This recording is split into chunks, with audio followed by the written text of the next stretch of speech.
A philosopher sometimes will employ strategies of writing that basically communicate two messages. One message to the superficial reader, and another message to the far smaller set of slow, thoughtful, careful readers. And he put more on the table than anybody else had done before, the methods of writing that a philosopher in that situation will use. So, for example, deliberate contradictions.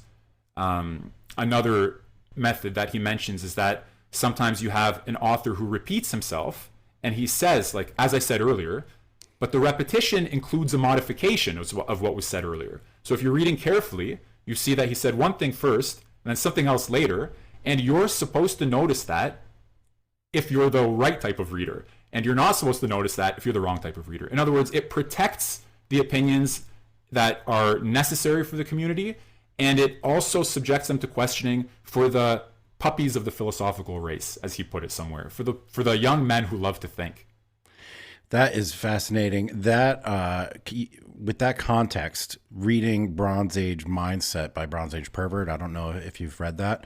That really puts that book into context, because I know he's probably say Straussian, and I know that he certainly has studied the ancient texts quite a bit. But the writing style, there was definitely more than one audience in the way he was writing it, and some of it was intended to push people away. And the rest of it was the sort of hidden messages for the people who were really thinking about it and paying attention to it. Can you recommend any books by Strauss here that actually speaks to this sort of technique? Because I'd like to check that out personally.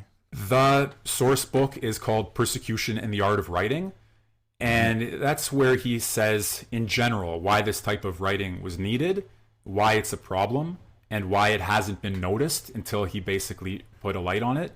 And then he also has a few studies there of medieval thinkers where he tries to show you how they did this and how to read them if you read them with this in mind. But Persecution and the Art of Writing is the main text for that.